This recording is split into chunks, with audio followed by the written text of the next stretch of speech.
رب اشرح لي صدري ويسر لي أمري. Assalamualaikum Ustadz, selamat sore dan gimana kabarnya Ustadz? Jumat Mubarak ya. Selamat sore dan Jumat Mubarak. Semoga Ustadz dalam keadaan sehat walafiat dalam kesehariannya dan mendapatkan tambah barokah ya Ustadz. Amin ya rabbal alamin. Ustadz, maaf ini saya lagi kena batuk, jadi suara saya tersendat-sendat dan mungkin juga tidak tidak bisa terdengar bagus ya. Maksudnya mungkin kurang baik gitu ya untuk bisa ditangkap ya. Ini saya Ustadz mau menjawab tentang pertanyaan Ustadz ya, yang masalah dengan keajaiban setiap hari Jumat yang datang kepada saya ya Ustadz. Saya akan mengisahkan di sini, yaitu begini Ustadz. Di sini saya akan mengisahkan dua kisah saya yang saya dapat dari selawat ini ya. Semoga bisa menjadi bahan tambah. Semoga kita bisa menjadi bahan tambah ibadah kita dan bisa membuat teman-teman itu tambah untuk mengamalkan sholawat ya. Maaf, ini bukan pamer dan bukan ini bukan pamer dan bukan itu ya, saya bukannya bohong, tapi ini kenyataan ya. Begini Ustadz, saya mengamalkan sholawat itu alhamdulillah 10.000 sampai 15.000. Alhamdulillah dalam 10 hari ini saya sudah bisa mencapai 15.000 ya setiap harinya, dan itu membuat hasil yang benar-benar barokah kepada saya dan sangat-sangat memuaskan ya. Begini hasil dari keajaiban yang saya dapat, yaitu pada tiap hari Jumat itu begini Ustadz, ada yang mentransfer uang kadang 100.000, kadang 200, kadang 300 itu ya ke rekening adik saya. Terus kadang-kadang itu masuk ke saya ya, maksudnya bukan masuk ke rekening saya, tapi masuk ke saya di sini, yaitu dengan adanya banyak yang ngasih. Kadang-kadang pagi itu ya saya dikasih ada yang mengirimkan daging, kadang-kadang ada yang mengirimkan makanan, padahal saya tidak tahu itu dari siapa dan rumah mana yang mengirim itu saya nggak tahu, seperti buah-buahan atau sayur-sayuran gitu. Terus tadi pagi juga ada yang mengirim ke saya, alhamdulillah, yaitu buah jeruk, banyak juga itu dikirim ke saya. Dan alhamdulillah saya juga nggak nanya dari mana dan siapa, itu nggak nanya ya, karena alhamdulillah ini sering terjadi kepada saya. Mudah-mudahan ini adalah rezeki dari Allah Subhanahu wa Ta'ala yang dikirim ke saya. Dan kadang-kadang teman saya juga nanya ya, begini, sesudah kita aktif mengamalkan sholawat, berkahnya banyak ya. Orang tua saya sakit langsung sembuh katanya, bisa sembuh. Terus urusan apapun kami selesaikan dengan selawat, alhamdulillah hasilnya bagus kata teman saya. Dan saya pun bilang kepada teman saya, kalau kita memang beribadah dengan ikhlas dan yakin bahwa Allah akan mengijabah semua doa kita, insya Allah tidak ada yang tidak mungkin bagi Allah. Saya bilang semua pasti diijabah. Saya bilang kepada teman saya gitu. Jadi kita kalau ingin doa kita diijabah oleh Allah Subhanahu wa Ta'ala, kita beramal baik, rutin beribadah, terutama ikhlas dan yakin. Puncak dari ibadah kita adalah yang menjadi bentengnya adalah adalah apa? Keyakinan kita. Kita yakin akan dikabulkan, insya Allah akan dikabulkan. Nah, itulah cerita saya tentang keajaiban yang saya alami tiap hari Jumat ya Ustadz. Nah, sekarang saya mau mengisahkan tentang saya membeli mobil dengan selawat ya. Ini begini Ustadz, waktu dulu saya pernah ngomong ke Ustadz bahwa saya mau beli mobil Innova ya, Avanza saya mau saya ganti dengan Innova. Alhamdulillah, dengan sholawat yang saya kejar selama 10 hari ini, 15.000 sholawat yang saya kejar ya. Saya setiap malam mengejar sholawat sampai 15.000, mengamalkan Bismillahirrahmanirrahim 786 kali, dan surat Al-Fatihah. Pokoknya terus saja itu yang saya amalkan.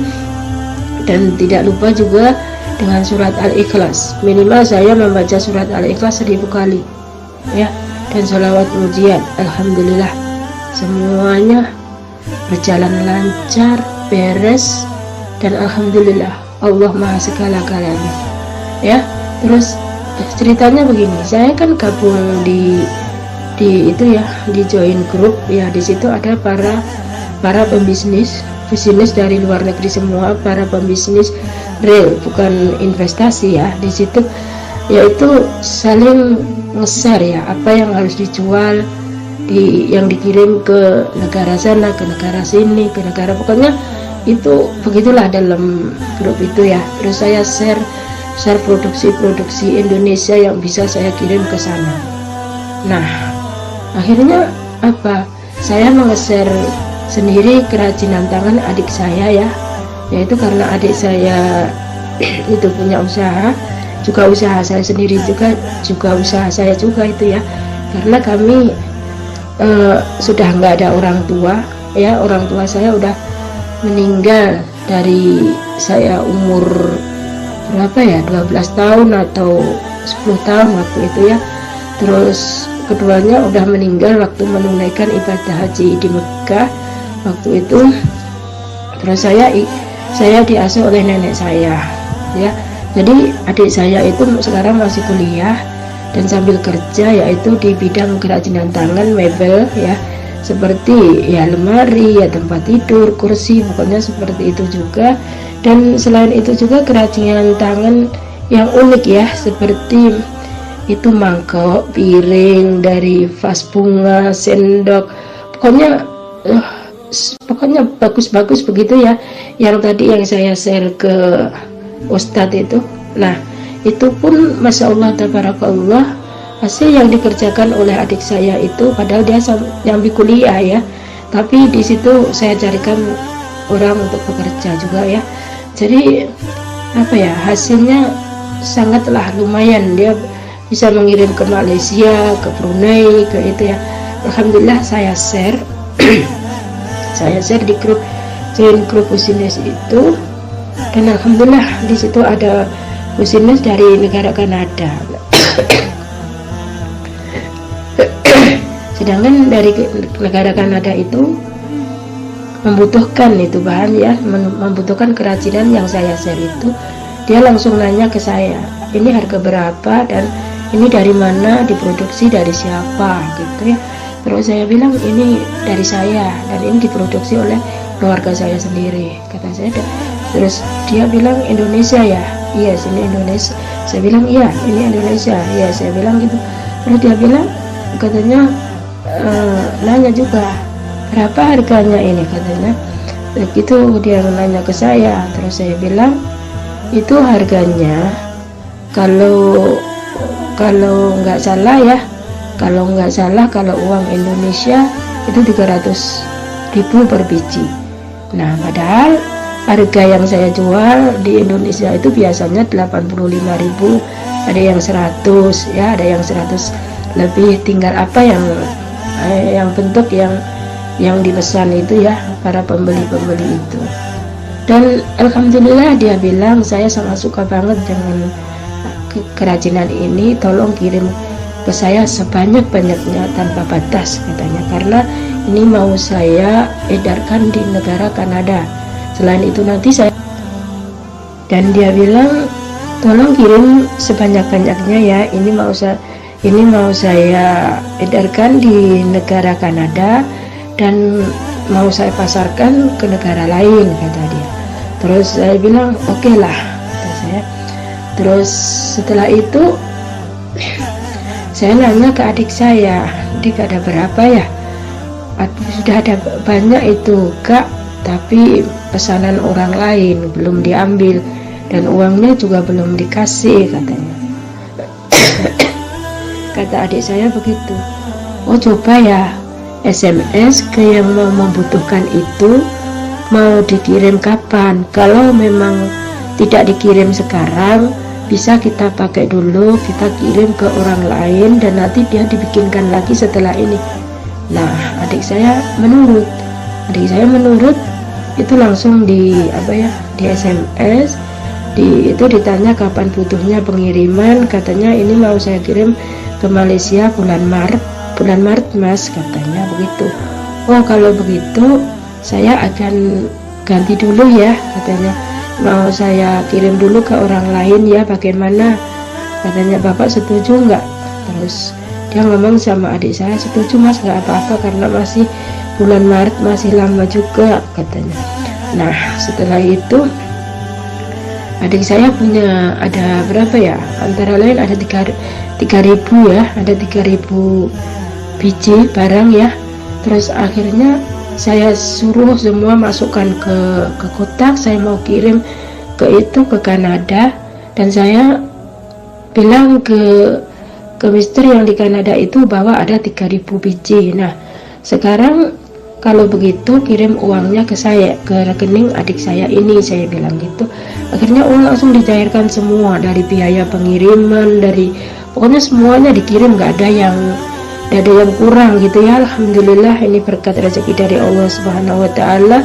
Terus itu pun saya total sama adik saya, keuntungan saya itu hampir 300 juta ya, hampir 300 juta itu. Padahal ya Allah, kalau sudah begini berarti ini kita nggak usah membeli nggak usah menjual Avanza ya, saya bilang gitu. Kita beli dengan uang ini ya, dengan uang dari keuntungan kita ini, kata saya bilang adik saya begitu. "Ya oke lah Kak," katanya. Akhirnya beli mobil 285, saya masih punya kelebihan 10 juta dari keuntungan penjualan itu ya. Terakhirnya masih ada 10 juta. Saya ngomong ke adik saya, uang 10 juta itu tolong belikan Al-Quran semuanya ya, dan serahkan ke pondok pesantren Hafidz Quran. Jadi jangan sampai uang itu dikurangin. Saya ngomong sama adik saya begitu, dan dia siap Kak. Nah, mobil datang, adik saya pergi beli Al-Quran, langsung dibawa juga mobil itu untuk mengantarkan Al-Quran itu. Alhamdulillah, itulah saya bilang saya bisa beli mobil dengan sholawat. Karena apa? Selama ini yang saya kejar sholawat selama 10 hari. Saya mempunyai cita-cita itu saya kejar dengan 15.000 setiap hari. Saya nggak mau putus asa ya, dan bagi teman-teman ya, saya sarankan kalau masih punya tanggungan hutang ya, saya mohon kepada teman-teman yang istiqomah menjalankan ibadah, menangislah kepada Allah Subhanahu wa Ta'ala. Karena biar bagaimanapun usaha kita, kalau kita tidak mendapatkan izin dari Allah, itu tidak bisa akan berhasil ya. Pasti ada aja jalan-jalan yang mau keluar ya. Jadi kalau kita menginginkan usaha kita ini cepat berhasil, doa kita berhasil, kita kaji dulu diri kita sendiri. Bagaimana cara kita berpakaian, bagaimana cara kita memandang, kita arahkan kemana pandangan kita, telinga kita ya, kita dengarkan untuk mendengarkan apa, dan kaki kita ini untuk melangkah kemana ya. Dan terutama makanan juga harus dijaga. Jangan sampai kita ini memakan hal yang barang haram, ya. Barang haram ini adalah sangat-sangat membahayakan bagi diri kita dan sangat menghambat, ya teman-teman, maaf ya, sangat menghambat doa-doa itu bisa terkabul, ya. Karena ini apa ya, kalau kita ingin cepat terkabulnya doa, terutama makanan harus yang halal, ya, pakaian yang bersih, badan yang bersih, dan jaga pula dan jangan lupa jaga wudhu kita. Jadi kalau kita sudah batal, kita wudhu lagi, batal wudhu lagi, harus begitu selamanya kita, ya. Karena kalau dalam keadaan diri kita ini bersih, ya teman-teman, kalau bersih, doa itu cepat terkabul. Karena Allah, karena apa?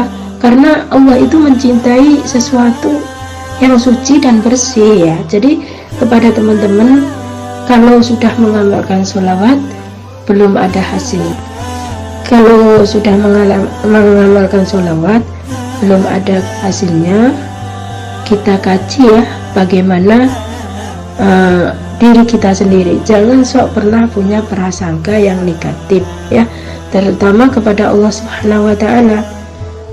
Mungkin teman-teman mengamalkan sholawat seperti saya, ya, doa seperti saya, tetapi Allah belum mengabulkan. Nah, mungkin teman-teman punya prasangka, saya sudah mengamalkan semua ini seperti Mbak Siti, tapi oleh Allah belum dikabulkan. Apakah Allah tidak sayang kepada saya? Mungkin teman-teman punya prasangka begitu. Itu jangan sampai terjadi, ya teman-teman. Karena apapun kita berdoa dengan cara apapun, kalau tidak ada keyakinan pada diri kita, saya yakin nggak akan berhasil. Dan selama kita berdoa kepada Allah Subhanahu wa Ta'ala, mengangkat tangan kita minta ya Rob, Allah itu sudah mengabulkan. Tetapi ada sesuatu yang menghalangi jalannya rezeki itu bisa masuk secepatnya.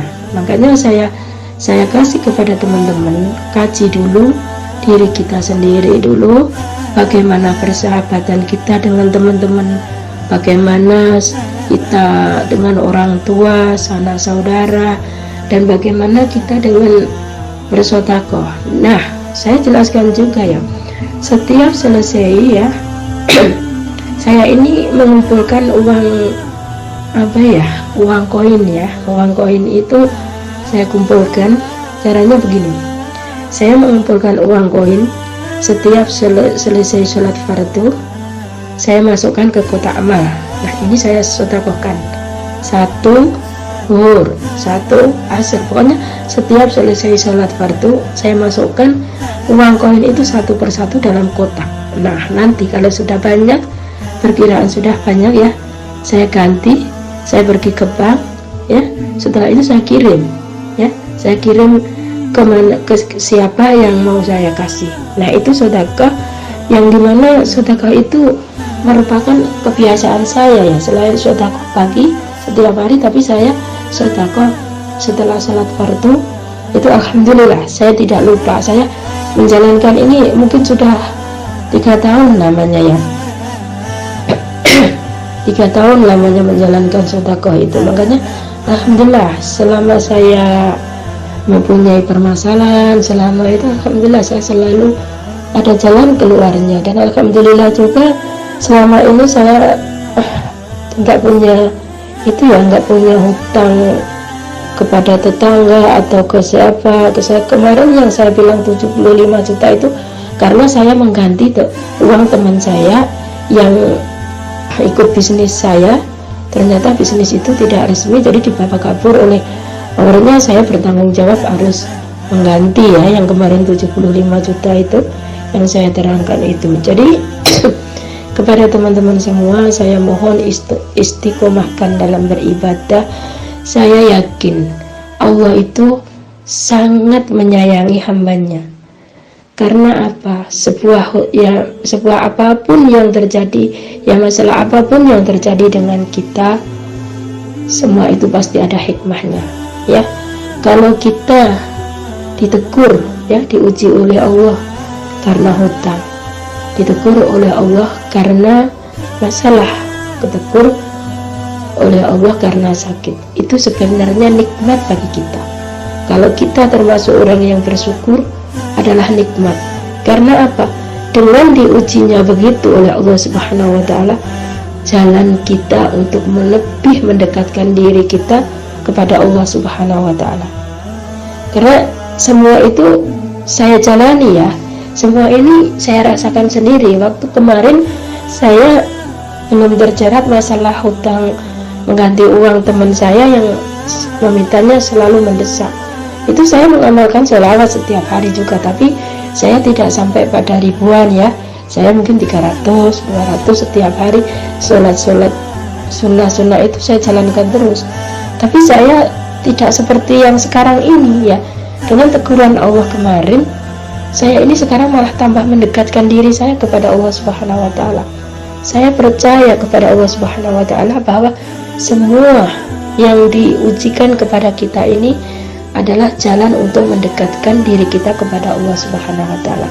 Jadi kepada teman-teman semua, jangan sampai putus asa ya. Kalau mempunyai hal masalah, jangan putus asa. Dan jangan pula kita utarakan kepada teman-teman yang banyak ya, bagaimana saya punya ini hutang. Nah, nanti teman-teman kita malah ada yang tidak memberi solusi, malah ada yang mentertawakan, menjauhi kita. Nah, bagaimana cara untuk mengatasinya? Langsung kita adukan kepada Allah Subhanahu wa Ta'ala. Kalau kita mengadu ke orang lain, mungkin tiada hasilnya. Tapi kalau kita mengadu kepada Allah Subhanahu wa Ta'ala, yakinlah Allah akan secepatnya membalas dengan balasan yang sangat-sangat nikmat kepada kita. Ya teman-teman, saya kira cukup sekian dulu ya. Dan saya minta maaf juga kepada teman-teman ya yang sudah mengirim SMS ke saya, ke email ya, belum sempat saya baca dan belum sempat saya balas. Saya minta maaf ya, karena saya lagi sakit, dan keduanya di sini saya lagi sibuk ya, karena hari Minggu ini sudah mulai ujian ya di kami di sekolah di sini mulai ujian, jadi sangat sibuk sekali. Mohon dimaklumi ya, mohon maaf. Nanti setelah saya sembuh dari sakit, insya Allah saya balas ya. Terima kasih. Dan saya mengucapkan syukur alhamdulillah kepada Ustadz bahwa saya sudah banyak dikasih ilmu yang bermanfaat kepada saya oleh Ustadz. Semoga Ustadz panjang umur, sehat walafiat, amin amin ya rabbal alamin.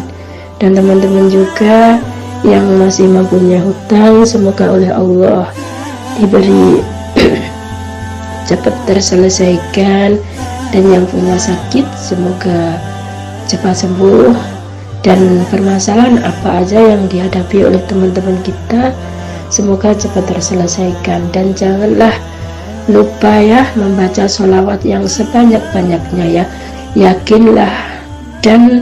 Yakinlah pasti semua ini akan mendapatkan barokah dari Allah Subhanahu wa Ta'ala.